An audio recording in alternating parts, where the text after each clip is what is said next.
बिस्मिल्लाहिर्रहमानिर्रहीम। अस्सलाम वालेकुम नाज़रीन, इरफान हाशमी आपको प्रोग्राम दो टूक में लंदन से खुशामदीद कहता हूं और इस्लामाबाद से आज हमारे साथ मौजूद हैं इब्राहिम राजा साहब। राजा साहब अस्सलाम वालेकुम, और अब आपकी तबीयत कैसी है?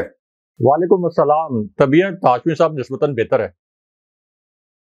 चलें sir, it's good to see you back. आपके चाहने वाले सुबह से मुझे फोन कर करके जो है वो पूछ रहे हैं कि आपकी तबीयत को क्या हुआ और किधर रह गए। चलें अब आप आगे हैं। राय साहब, तीन खबरें हैं हमारे पास आज। दो शख्सियात के हवाले से खान साहब ने कुछ बातें कही, इंकशाफात की हैं। ये डिटेल से हम बात करेंगे और कुछ सवालात भी मेरे पास हैं जो लोगों ने आपके लिए मुझ तक पहुंचाए, वो भी मैं आपके साथ शेयर करूंगा। और फिर खान साहब के कॉन्वॉय में एक गाड़ी को आग लगी, खान साहब की गाड़ी कहाँ थी, इसके हवाले से भी कुछ इन्फॉर्मेशन हमारे पास है। और फिर ताकतवर शख्सियत को एक पैगाम दिया गया खान साहब की तरफ से, इस पर भी डिटेल से हम बात करेंगे। लेकिन राय साहब, सबसे इंपॉर्टेंट ये है कि ये तीन जलसे हुए हैं। इमरान खान को पाकिस्तान की इंपोर्टेड हुकूमत ने ताने दिए कि बाहर ना निकलना, कुछ ना करना, सैलाब आया हुआ है और तुम्हें जलसों की पड़ी हुई है। इसका रिएक्शन अवाम ने देना था। अगर अवाम इसमें शामिल ना होती तो लोग कहते कि जनाब देखें, अवाम इमरान खान के साथ नहीं खड़ी, ये इमरान खान का जाती फैसला था। लेकिन राय साहब, तीन जलसे सरगोदा का, इसके बाद बहावलपुर, गुजरात का, अवाम ने इमरान खान की इस बात में लब्बैक कहा, साथ खड़ी हुई और रिकॉर्ड जलसे ये हुए। यानी हर जलसे ने अपना ही इमरान खान का रिकॉर्ड तोड़ा। खान साहब ने जो बातें कही हैं मैं वन बाय वन आपके सामने रखता हूं सुनने वालों के, और कुछ सवालात इस हवाले से। खान साहब ने जो बात ये कही है वो ये कहते हैं कि चंद मुल्कों से करप्ट एलीट ने करप्शन के 1700 अरब रुपए अपने ममालिक से बाहर किए। सबसे ज्यादा corruption Shahbaz Sharif and sons corruption company, Sharif family और जरदारी फैमिली ने की। उन्होंने वकला से कहा कि इनकी तहरीक फाइनल मरहले में है। ये वकला से भी उन्होंने एक खिताब कहा जहां पे तमाम बातें हुई।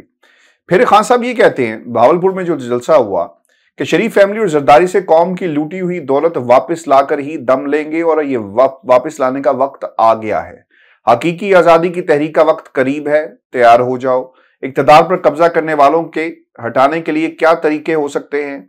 आपके पास दो तरीके हैं जो इमरान खान ने जिनका जिक्र किया। इमाम खमीनी का ऑप्शन है जिसे खूनी इनकलाब आता है, या फिर इलेक्शन के जरिए इनको हटाया जाए, अब इलेक्शन का ऐलान कर दिया जाए, पाकिस्तान तहरीक इंसाफ इन तमाम जमातों को अवाम की अदालत में लेकर जाए और वहां पर फैसला करे कि पाकिस्तान की अवाम क्या चाहती है। और दो ऑप्शंस हैं तीन स्टूजेस को हटाने के लिए। जब हमारी हुकूमत गिराई गई तो मईशत राय साहब तरक्की कर रही थी, खान साहब ने भी ये कहा और फिर उसका एक पूरे का पूरा हवाला भी दिया गया। हमने पाकिस्तान की तारीख में सबसे ज्यादा टैक्स जमा किया, हमने IMF की बात नहीं मानी, कीमतें कम रखी। इन 4 महीनों में जो महंगाई हुई है तारीख में नहीं हुई। बिजली 18 रुपए से 50 रुपए फी यूनिट हो गई। ये इंपोर्टेड वाले अपने केसेस खत्म कराने आए थे, 1100 अरब रुपया उन्होंने तरमीम करके माफ करवा लिया। बुरहान से निकलने का वाहिद हल है कि मुल्क के अंदर साफ और शफाफ इंतखाबात करवाए जाएं। रोड मैप दे रहा हूं, मुल्क को दलदल से कैसे निकालना है। पहला ऑप्शन, जल्द से जल्द शफाफ इलेक्शन, सियासी इस्तेहकाम होगा तो मुल्क के अंदर माशी इस्तेहकाम आ सकता है। इंपोर्टेड हुकूमत के पीछे जो वक्त, जो ताकत है वो भी सुन ले। जितना दीवार से लगाओगे उतना ही मुकाबला करूंगा, डरूंगा नहीं, घर में नहीं बैठूंगा। ये पैगाम इमरान खान ने पाकिस्तान के ताकतवर लोगों को ये दे दिया। सुन लो, एक कॉल दूंगा तुम्हें इस्लामाबाद में छुपने की जगह नहीं मिलेगी। इस कॉल के मैं करीब पहुंचने जा रहा हूं, इसे आखिरी वार्निंग समझा जाए।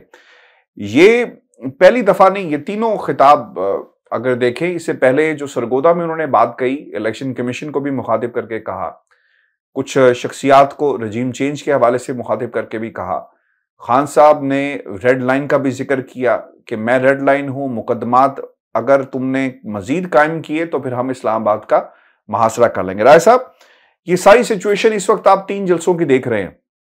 खान साहब बहुत तेजी से आगे बढ़ रहे हैं। सवाल ये पैदा होता है कि इमरान खान को एक नए एतमाद, अगर आप उनकी तकरीर और बॉडी लैंग्वेज को देखें ना, एक नया एतमाद मिला है। राय साहब, ये किस वजह से मिला है? आप पे तो केसेस बन रहे हैं, अदालतों के ऊपर एक चढ़ाई की जा रही है, अंडर प्रेशर किया जा रहा है, लेकिन इमरान खान का कॉन्फिडेंस इसमें इजाफा हो रहा है केसेस के बावजूद, और लोग इस काफले में साथ साथ शामिल होते जा रहे हैं। वजह क्या बनी इमरान खान के इस इत्तेमाद की? राय साहब, हाशिम साहब, एक तो नजम सेठी साहब का एक क्लिप आज मेरी नज़र से गुजरा है जो बड़ा वायरल भी है। और नजम सेठी साहब के मुतल्लिक हम सब जानते हैं कि इमरान खान साहब के बड़े वो नाकिद हैं और तनकीद करते रहते हैं, और ये भी एक तासुर है कि शरीफ खानदान के काफ़ी करीब समझे जाते हैं। तो नजम सेठी साहब का एक क्लिप जो वायरल है उसमें वो ये कह रहे हैं कि इस वक्त इमरान खान साहब को सबसे ज़्यादा पॉपुलर सपोर्ट हासिल है। इस वक्त अगर इलेक्शन हो जाएं तो इमरान खान क्लीन स्वीप कर जाएंगे, और इस वक्त इलेक्शन का होना एस्टेब्लिशमेंट को और शहबाज शरीफ को सूट नहीं करता, क्योंकि अब उस तरह की रिगिंग नहीं हो सकती जिस तरह की माजी में रिगिंग होती रही। अब जाहिर है कि उनका तासुर ये भी होगा कि एक तो लोगों को थोड़ा सा ये भी एक शऊर आ गया है कि उन्होंने अपने वोट की हिफाजत कैसे करनी है। फिर जिस तरह से एग्रेसिवली पंजाब में ज़िमनी इलेक्शन तहरीक इंसाफ ने जीता, इसके बावजूद कि पंजाब में हमजा शहबाज की हुकूमत ने तमाम रियासती वसाइल इस्तेमाल किए और मिस्टर XYZ की हमायत भी थी, और इसके साथ साथ इलेक्शन कमीशन भी मिला हुआ था। लेकिन उसके बावजूद, पूरी रिगिंग के बावजूद, 20 में से 15 नशिस्तें जो हैं वो तहरीक इंसाफ ने जीती। 16वीं नशिस्त आप कह सकते हैं कि आखिरी वक्त में जो PP7 वाली थी वो धांधली के जरिए फिर नून लीग ने जीत ली। तो PTI ने 20 में से असल में 16 नशिस्तें जीत ली। तो नजम सेठी साहब ये कह रहे हैं कि एस्टेब्लिशमेंट को सूट नहीं करता और शहबाज शरीफ तो रगड़े जाएंगे, कुछ इस किस्म के अल्फाज, मुझे अब एग्जैक्ट अल्फाज याद नहीं है, लेकिन उन्होंने कहा कि इस वक्त अगर इलेक्शन हुए तो शहबाज शरीफ रगड़े जाएंगे। एक तो आप इस सवाल के अंदर जो आपने सवाल किया, जमानतें जब्त होंगी, सब जमानतें जब्त होंगी, रगड़े नहीं जाएंगे। ये टाइम ऐसा क्रूशल है कि इन लोगों की जमानतें जब्त होंगी और बड़े बड़े हैवी वेट्स जो है ना इलेक्शन में जब अपनी किस्मत आजमाएंगे ये बाहर हो जाएंगे। जी हाँ। तो नजम सेठी साहब का ये जो क्लिप है, इसके अंदर आपके सवाल का जवाब भी छुपा हुआ है कि इमरान खान साहब को इतना कॉन्फिडेंस क्यों है। हाशमी साहब, ये कॉन्फिडेंस इसलिए है कि इमरान खान साहब को पता है कि ये कौम खौफ की जंजीरें तोड़ चुकी है। इमरान खान साहब को ये पता है कि एक तासुर मौजूद था कि उनकी हुकूमत गिराने के पीछे एस्टेब्लिशमेंट का भी हाथ था, और जब इस किस्म का तासुर हो कि किसी हुकूमत के गिराने के पीछे एस्टेब्लिशमेंट थी, तो फिर उसके सपोर्टर्स, उसके वोटर्स, उस पार्टी के रहनुमा वो इतने डीमोरलाइज और इतने खौफजदा हो जाते हैं कि वो पार्टी अगले कई बरस फिर उठ नहीं सकती। लेकिन हाशमी साहब, 3-4 माह के अंदर PTI के जो सपोर्टर्स थे, PTI के जो वोटर्स थे, और जिस तरह से इमरान खान साहब ने कैंपेन की, उन्होंने पाकिस्तान की सियासत का रुख बदल दिया, पाकिस्तान की सियासत को मुकम्मल तौर पर उल्टा कर रख दिया। तो इसका मतलब यह है कि इस वक्त एस्टेब्लिशमेंट हो, इंपोर्टेड हुकूमत की कोई और ताकत हो, या कोई भी आप हरबा आजमा लें, तो आप लोगों को खौफ से दो चार नहीं कर सकते। आप लोगों को इमरान खान साहब की हमायत से बाज नहीं रख सकते। आप देख लें कि इतने ज्यादा इकदाम हुए हैं, यानी सहाफियों को भी गिरफ्तार करके देख लिया, इमरान खान साहब पर दहशतगर्दी का मुकदमा भी कायम करके देख लिया, इमरान खान साहब को टेक्निकल ग्राउंड्स के ऊपर नॉकआउट करने के लिए एक घिनौनी वारदात करके भी देख ली, इलेक्शन कमीशन को भी अपने साथ मिला लिया। लेकिन उसके बावजूद इमरान खान साहब का जो हर जलसा है, हर जलसा खान साहब का पहले जलसे से ज्यादा बड़ा हो रहा है। लोग बिला खौफो खतर उन जलसों में आ रहे हैं। लोग जो सोशल मीडिया पर खान साहब को सपोर्ट करते हैं, वो बिला खौफो खतर कि उनको कोई उठा के ले जाएगा, वो खान साहब को सपोर्ट कर रहे हैं। इसी तरह FIA जिसको राना सनाउल्लाह ड्राइव कर रहे हैं इस वक्त इमरान खान साहब के सपोर्टर्स को दबाने के लिए, तो राना सनाउल्लाह का किसी किस्म का खौफ नहीं है लोगों के ऊपर। तो लोग जो हैं वो इदारों से सवाल करने से भी बाज नहीं आते। तो ये वजह है इमरान खान साहब के कॉन्फिडेंस की कि उनको पता है कि लोगों को खौफजदा करने का हर हरबा आजमाया जा चुका है।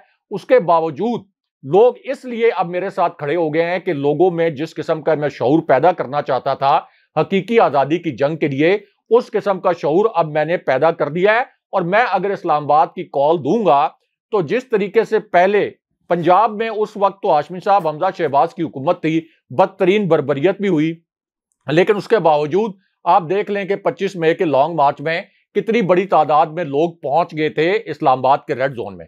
फिर हाशमी साहब, खान साहब की मकबूलियत का एक और दिलचस्प पैमाना, बहुत से लोगों को शायद ये बात जो है वो गैर मुतलका लगे, शायद वो समझें कि ये कोई इररेलेवेंट बात है, तो वो एक दिलचस्प पैमाना मैंने ये देखा कि पाकिस्तान और हांगकांग का जो मैच था, ये जाहिर है कि पाकिस्तान के लिए डू और डाई था। अगर पाकिस्तान हार जाता तो एशिया कप से बाहर हो जाता, सुपर 4 मरहले में ना पहुंचता और पाकिस्तान को अपना वहां से वापसी की टिकट कटानी पड़ती। तो ये डू और डाई मैच जब हो रहा था, और अभी ये कोई वन साइडेड मैच नहीं हुआ था, पाकिस्तान की इनिंग चल रही थी, तो मैंने जरा जाके देखा कि खान साहब का जलसा भी शुरू हो गया है। एक लम्हे के लिए मैंने ये भी सोचा कि आज पीटीआई ने को अच्छी टाइमिंग का इंतखाब नहीं किया। मैंने कहा अच्छी टाइमिंग का इंतखाब नहीं किया, खान साहब को 1 घंटा पहले जलसा करना चाहिए था या 1 घंटा बाद जलसा करना चाहिए था। तो हाशमी साहब, मैंने वो फिगर देखे ऑनलाइन जाकर कि कितने लोग पाकिस्तान का डू और डाई क्रिकेट मैच, आपको पता है कितना क्रेज है, और ये डू और डाई मैच इस वजह से बहुत ज्यादा इंपॉर्टेंट था, सिर्फ इस वजह से नहीं कि हांगकांग की वजह से, इस वजह से बहुत ज्यादा अहम था कि इसकी बुनियाद पर हमारा इतवार को यानी आज पाकिस्तान और इंडिया के साथ मैच जो है सिर्फ इस मैच के जीतने की वजह से होना था। अगर ये पाकिस्तान मैच हार जाता तो ये पाकिस्तान इंडिया का मैच भी ना होता। तो इस वजह से मेरा ख्याल था कि ये टाइमिंग गलत हो गई है। लेकिन हाशमी साहब, मैंने जब जाके ऑनलाइन फिगर्स देखे तो मैंने ये देखा कि जो पाकिस्तान और हांगकांग का मैच क्रिकेट का लाइव देखने वालों की तादाद, उससे 16 गुना ज्यादा लोग इमरान खान साहब का जलसा देख रहे थे। 16 टाइम्स ज्यादा लोग खान साहब का जलसा देख रहे थे। 16% की बात नहीं मैं कर रहा, 16 गुना ज्यादा। तो मैं बड़ा हैरान रह गया कि इसका मतलब यह है कि अभी भी खान साहब की मकबूलियत को मैयर नहीं किया जा सका। यानी अभी भी कोई इस तरह का आप ये कह लें कि साइंटिफिक मेजरमेंट, कोई ऐसा पैमाना नहीं है कि जिसके जरिए आप एग्जैक्टली बता सकें कि इमरान खान साहब मकबूलियत की किस मेराज पर इस वक्त मौजूद हैं। और जाहिर है कि नजम सेठी साहब या इमरान खान साहब के नाकदीन वो भी इस वक्त ये बात तस्लीम करते हैं। अब एक तो ये जो इलेक्शन डिले हो रहा है, भाई साहब, नवाज शरीफ भी तस्लीम करते हैं। नवाज शरीफ साहब, यहाँ पे जो खबरें गर्म हैं, नवाज शरीफ साहब कोई खौफ लग गया है कि अगर इमरान खान का कुछ ना किया गया, यानी अदालतों के जरिए तौहीन अदालत के केसेस, तोशाखाना, रेफरेंसेस, अगर ये ना हुए तो फिर इमरान खान का मुकाबला नहीं किया जा सकता। और फिर सबसे जो खतरनाक बात ये रहा है साहब, जो यहाँ पे नून लीग के हलकों में संजीदगी से और जो इनके करीबी हैं वो ये सोच रहे हैं, और ये बात तक कोट अनकोट है नवाज शरीफ के जरिए, कि अगर इन हालात में नवाज शरीफ पाकिस्तान आ गए तो फिर यकीनन उनकी सियासत पे हमेशा के लिए कतबा लग जाएगा। और अब वो ये देख रहे हैं कि इमरान खान को नाहल करवा कर ख़त्म उनकी सियासत को किसी तरह किया जाए तो तब वो पाकिस्तान आए। तो नवाज शरीफ तो राय साहब एक खौफ में मुब्तला आएंगे। सिर्फ नजम सेठी साहब नहीं कह रहे, ये नवाज शरीफ जिनके साथ मुकाबला है खुद भी ये समझते हैं। जी हाशिम साहब, ये अगर इनको 1% भी इनको ये उम्मीद होती कि ये 14 जमातें मिलकर, इलेक्शन कमीशन को मिलाकर, एस्टेब्लिशमेंट को मिलाकर, तमाम कुव्वतों को पाकिस्तान की मिलाकर कि अगर ये इलेक्शन जीत सकते, तो ये इस वक्त जिस किस्म के फैसले इन्होंने किए हैं, जिससे अवाम में इनके लिए नफरत मजीद बढ़ गई है, जिससे अवाम का जो गमो गुस्सा है वो इश्ताल में बदल गया है, तो फिर ये इलेक्शन में इतनी ताखीर ना करते। अब हाशमी साहब, खौफ ही है कि अगर हम इलेक्शन करवाएंगे तो ये तो खान साहब कुछ सिंपल मेजॉरिटी के साथ नहीं, कोई 2/3 अक्सरियत के साथ नहीं, बल्कि तमाम जो आपके सर्वेज हैं वो ये बता रहे हैं कि 3/4 अक्सरियत से आ जाएंगे। यानी 75% जो सीट्स हैं नेशनल असेंबली की वो जीत जाएंगे। पंजाब का एविडेंट है कि पंजाब में वो क्लीन स्वीप कर जाएंगे। केपी तो वैसे ही उनका गढ़ है। 2 आज़ाद कश्मीर और गिलगित बल्तिस्तान में अगरचे कोई इलेक्शन नहीं होंगे, यानी पाकिस्तान के इलेक्शन के साथ उनका कोई ताल्लुक नहीं है, लेकिन चूंकि वहां पर उनकी हुकूमतें हैं तो ये भी खान साहब की जो जमात है तहरीक इंसाफ, उसके लिए तकवीत का बायस बनेगा। और इसी तरह जो कराची का इलेक्शन हुआ है हाशमी साहब, कराची का इलेक्शन हुआ है, वो बैनर भी आपने देखा होगा कि उनका जो पोलिंग कैंप था MQM का, उसके अंदर तमाम 14 जमातों के झंडे लगे हुए थे और दूसरी जानिब खाली सिर्फ तहरीक इंसाफ। लेकिन उसके बावजूद वो तमाम जमातें मिलकर इमरान खान साहब के जो उम्मीदवार थे महमूद मौलवी, उनसे आधे वोट भी नहीं ले सके। तो अब सारा मसला यह है, यानी इमरान खान साहब की मकबूलियत ने असल में आप ये कह लें कि इस इलेक्शन का रास्ता रोक दिया है। लेकिन हाशमी शाह कब तक होगा? क्योंकि अगर तो ये हम देख रहे होते ना कि इलेक्शन 2 महीने पहले, यानी जैसे कहा जा रहा था कि हो सकता है कि सितंबर में हो जाए, अगर हम ये देख रहे होते कि खान साहब की मकबूलियत कम हो रही है, या अगर हम ये देख रहे होते कि शहबाज शरीफ कोई ग्राउंड कवर कर रहे हैं, या उनकी कोई पॉपुलैरिटी बढ़ रही है, या अगर इदारों की सपोर्ट से शहबाज शरीफ की हुकूमत या शहबाज शरीफ की सपोर्ट बेस या मरियम नवाज की सपोर्ट बेस कोई बढ़ रही है, तो उस तरह का तो कोई भी हमें ऐसा कोई अमल होता हुआ नजर नहीं आ रहा। हमें तो हर इंडिकेटर ऐसा नजर आ रहा है कि जो इलेक्शन डिले हो रहा है, इमरान खान साहब की मकबूलियत बढ़ती जा रही है। इसका मतलब यह है कि अगर हर एक महीना ये ताखीर करेंगे इलेक्शन में, तो हर एक महीने में इमरान खान साहब की जो पॉपुलैरिटी जो ऑलरेडी 75% के ऊपर है, ये 77%, 79%, 81% पे चली जाएगी। आखिरकार अगले साल अगस्त में तो इनको इलेक्शन करवाना है।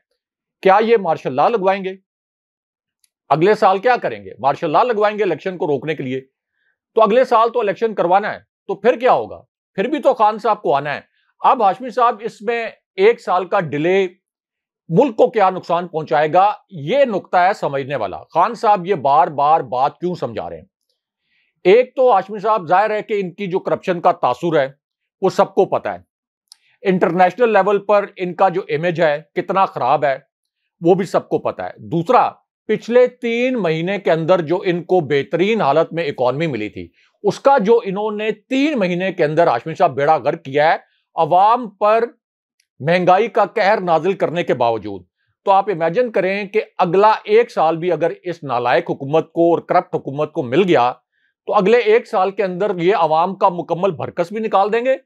इकॉनमी को मुकम्मल तौर पर दिवालिया ये कर चुके हैं। कोई इस गलत फहमी में ना रहे कि IMF से डील मिल गई है तो पाकिस्तान की इकॉनमी कोई दिवालिया होने से बच गई है। ये तो कर्ज है ना, और सख्त तरीन शराइत पर लिया गया कर्ज है। अब तो देखें, शहबाज शरीफ ये कहते हैं कि हमें छींक भी जो है वो IMF से इजाजत लेके मांगनी पड़ेगी। खान साहब ने भी तो IMF के साथ डील की हुई थी, तो खान साहब ने तो कोई इस किस्म के अल्फाज नहीं बोले। तो इसका मतलब ये है कि इकॉनमी को भी बर्बाद करेंगे, लोगों को भी बर्बाद करेंगे। इसलिए खान साहब कहते हैं, और ये इस वजह से जरूरी है हाशमी साहब रियासती इदारों के लिए, क्योंकि रियासती इदारे इस वक्त इलेक्शन के लिए रामवार कर सकते हैं। ये इसलिए जरूरी है कि जैसे जैसे अवाम महंगाई की चक्की में पिसेंगे, इंपोर्टेड हुकूमत से लोगों की कोई तवक्कुआत नहीं है, जैसे जैसे लोग अवाम महंगाई की चक्की में पिसेंगे, लोग फिर इदारों से सवालात करना शुरू हो जाएंगे। और ये कभी भी किसी भी मुल्क में ये कोई मुनासिब सूरत हाल नहीं है, ये कोई अच्छी सिचुएशन नहीं होगी कि इदारों के साथ लोग बराह रास्त उनसे सवालात करना शुरू कर दें। इसलिए इदारों को भी चाहिए कि ये जो पॉइंट है इसके ऊपर वो गौर करें और इस सिचुएशन को अवॉइड करने की कोशिश करें कि जहां लोग उनसे बराह रास्त सवाल करना शुरू कर दें। ये शहबाज शरीफ, मियां नवाज शरीफ और आसिफ अली जरदारी, मरियम नवाज, इन्होंने लंदन चले जाना है।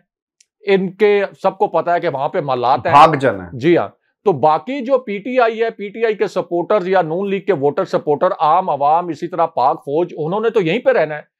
तो इसलिए अगला 1 साल मजीद पाकिस्तान की बर्बादी के लिए इस हुकूमत को नहीं देना चाहिए। हाँ, अगर इलेक्शन के नतीजे में ये जीत के दोबारा आते हैं तो सो बिस्मिल्लाह, आए हुकूमत करें। अच्छा, ये जो जलसे में और भी जो बातें खान साहब ने ये की, तो वार्निंग हुकूमत को देते हुए नजर आए, इस्लामाबाद की कॉल दूंगा और मैं किसी को निकलने नहीं दूंगा। मैं चाहूंगा राय साहब इस पे भी आप बात करें कि क्या लाएअमल हो सकता है खान साहब का। और फिर खान साहब ने एक और बात की है कि जुल्म किसी सूरत भी बर्दाश्त नहीं किया जाएगा। मेरे खिलाफ दहशतगर्दी का केस बना दिया गया, दीवार के साथ लगाया, तो मैं तमाम कॉर्नर टाइगर बन सकता हूं। अब वो कॉर्नर टाइगर जो है ना, जिसे कहते हैं ना कि बिल्ली का रास्ता, और जब आप किसी को रोक लें तो फिर वो हमला करता है।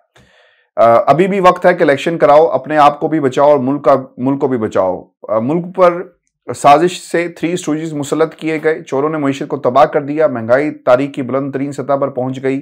अच्छा, एक इंपॉर्टेंट बात जो उन्होंने की है, और ये भावलपुर के हवाले से इसलिए भी इंपॉर्टेंट है क्योंकि खान साहब ने, आपको याद होगा राय साहब, अपने पिछले जितने भी उनके खिताब हुए, उन्होंने कहा कि मैं इनके हलकों में जाऊंगा जिन्होंने हमारी हुकूमत गिराई और जो लोटे हो गए। भावलपुर के हवाले से एक स्टेटमेंट उन्होंने दी है। वो ये कहते हैं कि यहां पर एक बहुत बड़ा मूंछों वाला लोटा है, 3.5 साल हुकूमत में बैठकर याशी करता रहा, फिर लोटे का मुंह दूसरी तरफ हो जाता है। भावलपुर वालों, वादा करो किसी सूरत भी इस लोटे को जीतने नहीं देना। मुझे जागी हुई कौम नजर आ रही है। जमीर फरोशों, लोटों के दिन खत्म हो गए। कायद आजम को मुखालफिन भी सादिक और अमीन कहते थे। कायद आजम ने कहा था कि अंग्रेज की गुलामी के बाद हिंदुओं की गुलामी नहीं करेंगे। कायद आजम ने इसलिए पाकिस्तान बनाया, जो कौम आज़ाद होती है इसकी ऊंची परवाज होती है। फिर उन्होंने ये भी कहा कि भावलपुर के लोगों, वादा करो अल्लाह के सिवा किसी के सामने नहीं झुकना। बैरून मुल्क जाकर शहबाज शरीफ कहता है, मांगने नहीं आया, मजबूर हूं। वज़ीर आज़म, सारी कौम मेहनत कर रही है, तुम चोरी कर रहे हो। शरीफ जरदारी खानदान 30 साल से पैसा जो है वो चुरा रहे हैं और फिर वो बाहर पैसा लेकर जाते हैं। राजा साहब, एक तो ये लोटों वाली बात बड़ी इंपॉर्टेंट है, और फिर जो दूसरी एक कॉर्नर किया जा रहा है खान साहब को, मैं चाहूंगा कि इस पे भी कमेंट करें। और फिर एक जो उन्होंने बात कही है ना कि हम लोगों से लूटा हुआ पैसा जरदारी और शहबाज शरीफ से वापस लाएंगे, राजा साहब मैं इससे इत्तेफाक नहीं करता, इसलिए कि हमने पहले एहतसाब का नारा लगाया था, शफकत ही किसी के इन लोगों के ऊपर, केसेस आगे नहीं बढ़ सके, अदलिया ने वैसे काम नहीं किया, इनका काम था केसेस बनाना, खान साहब ने खुद कहा, और ये बातें इमरान खान खुद कहते रहे। तो ये ना हो कि 3.5 बरस एहतसाब किसी अंजाम तक नहीं पहुंचा, और खान साहब जलसों जुलूसों में तो बातें अच्छी लगती हैं कि जनाब लूटा हुआ पैसा वापस लाएंगे, लेकिन अमली तौर पर राय साहब बहुत मुश्किल है ये पैसा वापस लेकर आना। हाशमी साहब, एक तो लोटे अपने अंजाम को आप देखें कि कितने इबरतनाक अंजाम तक पहुंचे हैं, और लोग इससे पहले भी लोटे होते रहे हैं। यानी नून लीग से भी टूटे हैं कई मरतबा, नून लीग के अरकान असेंबली, पीपल्स पार्टी के अरकान असेंबली भी टूटते रहे हैं, लेकिन कभी भी लोटों के साथ वो कुछ नहीं हुआ जो कि इस मरतबा इमरान खान साहब के साथ बेवफाई करने वालों के साथ हुआ है। उसकी वजह यह है कि इमरान खान साहब के साथ लोगों की जो अकीदत है, जो उनके साथ अटैचमेंट है, वो शायद पाकिस्तान के किसी भी हुक्मरान के साथ किसी भी दौर में अवाम की नहीं रही। आप देख लें कि इस वक्त जो लोटों को टिकट दिए थे नून लीग ने, यहां तक कि जहांगीर तरीन ग्रुप के जो लोग थे लोधरा में, हाशमी साहब, जहांगीर तरीन के होम ग्राउंड पर उन लोटों को शिकस्त हो गई। तमाम के तमाम जो लोटे थे वो एक एक करके खाक चाटते रहे सियासी मैदान में। तो खान साहब अगर ये बात ना भी करते वहां पे, तो लोगों में अब इतना शऊर है कि इन लोटों को किसी भी सूरत नहीं जीतने देना। अब तारिक बशीर चीमा जैसे लोग जो हैं ये अपनी सियासत को खत्म ही समझें। देख लें कि जहांगीर तरीन की एक वैल्यू थी ना, उनका ग्रुप अगरचे इमरान खान साहब से जब अलग भी हो गया था, यानी ऑफिशियली उसने तहरीक इंसाफ से अलहदगी नहीं भी अख्तियार की थी, लेकिन अलग जब उन्होंने ग्रुप बनाया और उन्होंने कहा कि हम उस वक्त की पीडीएम के साथ शामिल नहीं होंगे, तो उनका एक इन्फ्लुएंस बहरहाल था। उनके ग्रुप के लोग एमपीएस भी थे, इसी तरह वो अपना असर रसूख भी इस्तेमाल करते थे। लेकिन जब वो इमरान खान साहब को बाकायदा छोड़ के पीडीएम के साथ मिले, तो अब देख लें कि उनका अंजाम क्या हुआ। जहांगीर तरीन साहब का पूरा जो सियासी असर रसूख है वो मुकम्मल तौर पर कोलैप्स कर गया। उनके ग्रुप के तमाम लोटे हार गए। तो अब ना तो वो मेंबर असेंबली रहे, ना उनकी इज्जत रही ये जहांगीर तरीन ग्रुप के जितने लोग थे, और ना ही आप ये कह सकते हैं कि इस वक्त उनको नून लीग दोबारा टिकट देगी, क्योंकि नून लीग कहती है कि अब अगले इलेक्शन में हम इन लोटों को नहीं, अपने लोगों को टिकट देंगे। तो अब इस पूरी सूरत हाल में इतलात तो ये आ रही है कि जहांगीर तरीन साहब के जो करीबी लोग हैं, ये जो जहांगीर तरीन ग्रुप के करीबी लोग हैं, ये तो तरीन साहब को ये मशवरा दे रहे हैं कि कोई माफी तलाफी करें, खान साहब से राब्ता करें, और आगे नजर आ रहा है कि तहरीक इंसाफ ने इलेक्शन जीतना है तो कोई वापसी के लिए राह हमवार करें। यानी इस हद तक खान साहब के साथ अवाम इतनी मजबूती के साथ, इतनी ताकत के साथ खड़े हैं कि जहांगीर तरीन जो कि पाकिस्तान के अंदर एक बहुत मजबूत सियासी फिगर माने जाते थे, उनका पूरा ग्रुप जो है मुकम्मल तौर पर कोलैप्स हो गया। दूसरा जो बात की आपने, खान साहब कहते हैं कि मुझे अगर कॉर्नर किया गया तो उस पर रिएक्शन आएगा। तो हाशमी साहब, ये खान साहब जो हैं वो इस वक्त पीटीआई की कोर टीम की रेड लाइन नहीं है, ये इस वक्त पाकिस्तानी अवाम की रेड लाइन है। ये उन 12 से 14 करोड़ पाकिस्तानियों की रेड लाइन है जो कि इस वक्त इमरान खान साहब के वोटर्स भी हैं, सपोर्टर्स भी हैं, और इस वक्त जितने जलसे हो रहे हैं और इससे पहले जो इंतखाबी नताइज सामने आए हैं, उन तमाम इंतखाबी नताइज से और जलसों से साबित हो गया कि 12 से 14 करोड़ के करीब लोग जो हैं इस वक्त पूरी तरीके से पुरजोश तरीके से इमरान खान साहब के साथ खड़े हैं।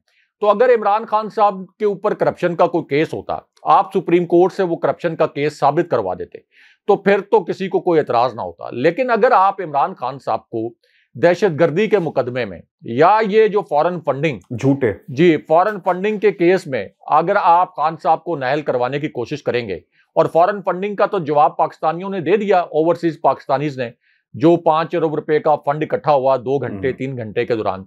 तो अगर आप ये समझते हैं कि इमरान खान साहब को आप टेक्निकल ग्राउंड पर नॉकआउट करेंगे और उसके बाद उसका रद्द अमल नहीं आएगा, तो ये एक और मिसकैलकुलेशन होगी। जैसे इससे पहले खान साहब को माजूल करते हुए मिसकैलकुलेशन हुई थी, तो ये एक और मिसकैलकुलेशन होगी और इससे पाकिस्तान की, रियासत पाकिस्तान की जड़ें हिल जाएंगी हाशमी साहब। इसलिए इस किस्म के इकदाम करने से पहले जो 1971 के हालात थे, उन हालात का एक मरतबा फिर जायजा लेने की जरूरत है।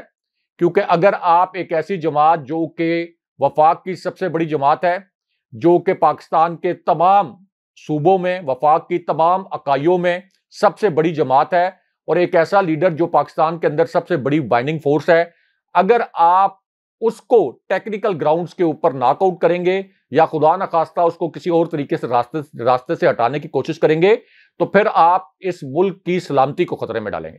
राय साहब, ये जो अफसोसनाक वाकया पेश आया है, और खान साहब तो इससे पहले भी बहुत दफा ये कह चुके हैं कि उनकी जान को खतरा है, ये बहुत ही एक सीरियस मैटर है। गाड़ी को आग लग गई कॉन्वॉय के अंदर, क्या तफसीलात हैं, वजह क्या बनी? और सवालात तो उठेंगे, कोई इंक्वायरी होनी चाहिए, किसी ने ऐलान नहीं किया और अभी तक इंडिपेंडेंटली इस मामले को उस तरह देखा भी नहीं गया। ये एक अलार्मिंग चीज है कि कॉन्वॉय में गाड़ी को आग लग गई और गाड़ी जरा दूर भी नहीं थी और कोई हादसा बड़ा पेश आ सकता था। हाशमी साहब, इसकी इंक्वायरी इसलिए होना बहुत जरूरी है। कुछ तहरीक इंसाफ के दोस्त भी ये कह रहे हैं कि शॉर्ट सर्किट था, तो ये एक हादसा ही था। लेकिन इसकी इंक्वायरी इसलिए होना बहुत जरूरी है हाशमी साहब कि जिस दिन यह हादसा हुआ है, उससे एक दिन पहले इमरान खान साहब को सिक्योरिटी देने वाली जो 2 प्राइवेट सिक्योरिटी एजेंसीज हैं, यानी एक तो खान साहब से सरकारी सिक्योरिटी तो पहले ही इन्होंने वापस ले ली थी, उसके बाद 2 सिक्योरिटी एजेंसीज जो कि पीटीआई ने हायर की थी, जो कि प्राइवेट सिक्योरिटी एजेंसीज थी, तो वो दोनों सिक्योरिटी एजेंसीज के लाइसेंस जो हैं वो वजारत दाखिला ने, यानी राना सनाउल्लाह ने कैंसिल कर दिए, जो कि प्राइवेट सिक्योरिटी थी खान साहब की। तो इससे आप अंदाजा लगा लें कि इस वक्त इस इंपोर्टेड हुकूमत का डिजाइन क्या है। और ये जो कायमा कमेटी बराए दाखिला है, ये वहां पर बात डिस्कस हुई है और वहां पर नून लीग के सेनेटर्स भी मौजूद थे, पीटीआई के सेनेटर्स भी मौजूद थे, और फिर ये तस्दीक भी की गई और राना सनाउल्लाह को और वजारत दाखिला के हुकाम को वहां पर बुलाया भी गया, लेकिन वो पेश नहीं हुए। तो एक ऐसी सूरत हाल में हाशमी साहब कि जब सरकारी सिक्योरिटी भी खान साहब से वापस ले ली जाए, उनको प्राइवेट सिक्योरिटी देने वाली कंपनीज के लाइसेंस मंसूख कर दिए जाएं, तो इस सूरत हाल में तो इसकी तहकीकात होनी चाहिए। फिर जाहिर है कि ये कोई आम गाड़ी भी नहीं थी हाशमी साहब कि हम ये कहें कि शॉर्ट सर्किट हुआ, उसकी मेंटेनेंस भी अच्छी हो रही होगी, हो सकता है शॉर्ट सर्किट ही हुआ हो, लेकिन इसकी इंक्वायरी होनी चाहिए। क्योंकि खान साहब के कद का जो लीडर है, यहां पर आपको अगर सिक्योरिटी फुल प्रूफ बनानी है, तो इस तरह के हर हादसे या अगर ये इसके पीछे कोई और अंसर है, तो उसकी इंक्वायरी लाजमी होनी चाहिए। आपको इस तरह से आसानी से ये नहीं कहना चाहिए कि ये शॉर्ट सर्किट हो गया और बगैर इंक्वायरी के आप कहें कि बस ये कोई हादसा ही था। इसकी प्रॉपर इंक्वायरी होनी चाहिए और तहरीक इंसाफ को भी अपने तौर पर, पंजाब में चूंकि इनकी हुकूमत भी है, तो उनको भी इसको थारोली इन्वेस्टिगेट करना चाहिए। हाशमी साहब, दुनिया के अंदर पॉपुलर लीडर्स को जब रास्ते से हटाना हो, तो इससे मिलते जुलते आप देख लें कि कितने हथकंडे इससे पहले भी इस्तेमाल किए गए हैं, और फिर बाद में यही कहा जाता है कि ये हादसा हो गया, सान्या हो गया। तो इसलिए इसको ऐसे नहीं जाने देना चाहिए।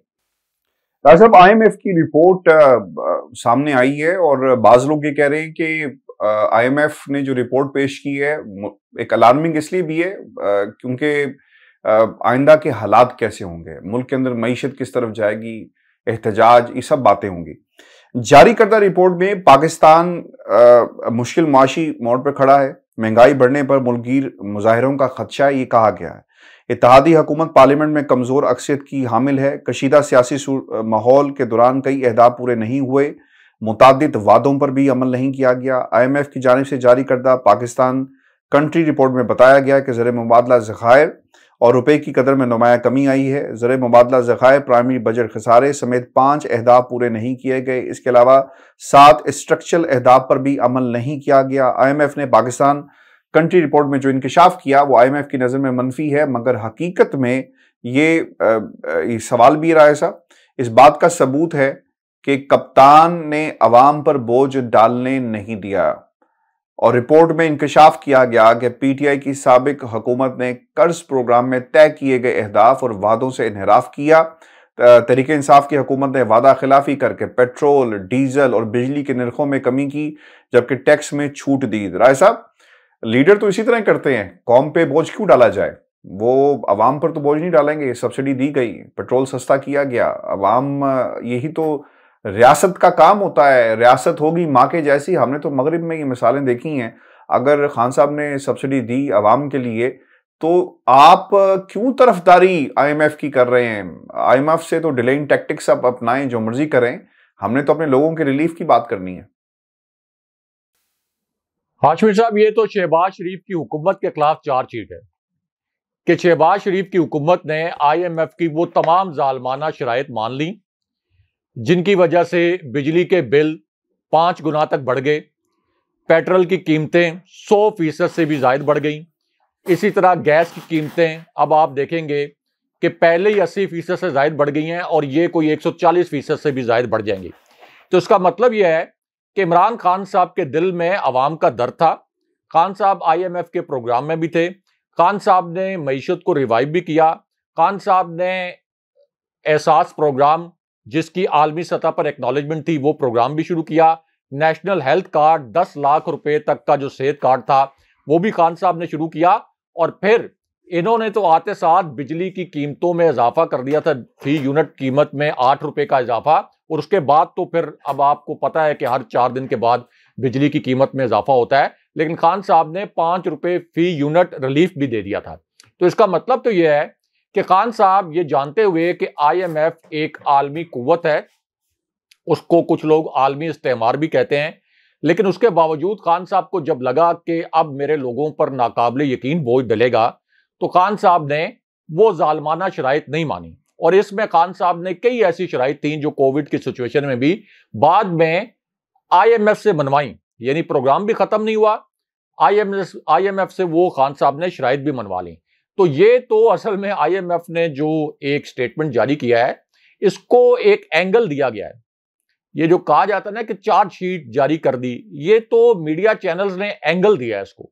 ये चार्जशीट असल में अब शहबाज शरीफ की हुकूमत के खिलाफ है और लोगों को इस बात को समझना चाहिए कि आपका हमदर्द कौन है, जिसने IMF की जालमाना शराइत ना मान के आपके ऊपर महंगाई का अजाब मुसल्लत नहीं होने दिया, या शहबाज शरीफ जिन्होंने ये कहा कि आप IMF के बगैर छींक भी नहीं मार सकते। और फिर हाशमी साहब, अगर उन्हीं हालात से, आम लोगों के हालात से शहबाज शरीफ खानदान और इसी तरह जरदारी खानदान, ये पूरी फैमिलीज जो मोरूसी सियासत करती हैं, ये अगर उन्हीं हालात से गुजर रहे होते जिन हालात से आम लोग गुजर रहे हैं, तो फिर तो हम कहते हैं कि IMF का प्रोग्राम तो बड़ा ही ये जरूरी हो गया था, क्योंकि देखें शरीफ खानदान भी उन हालात से गुजर रहा है। अपने इनके शाही मालात हैं हाशमी साहब, ये किसी तौर पर अवाम से रिलेट नहीं करते और ना ही अवाम खुद को इनसे रिलेट करते हैं। तो इसलिए आप ये समझ लें कि IMF की जालमाना शराइत मानकर आवाम को महंगाई के एक ऐसे कहर में, एक ऐसा महंगाई का कहर आवाम पर नाजिल किया गया है कि आप देखेंगे कि अगले 1 साल में अभी जो आपकी 66% तक ज़राए आमदन खत्म हो गए हैं, अगले साल तक ये 92 से 95% तक आपके ज़राए आमदन जो है कम हो जाएंगे। बहुत शुक्रिया राय साहब। विर्जी, आज का हमारा शो था, अपने कमेंट्स जरूर भेजिएगा, चैनल को सब्सक्राइब करना मत भूलें। इजाजत दीजिए, अल्लाह निगहबान। अल्लाह निगहबान।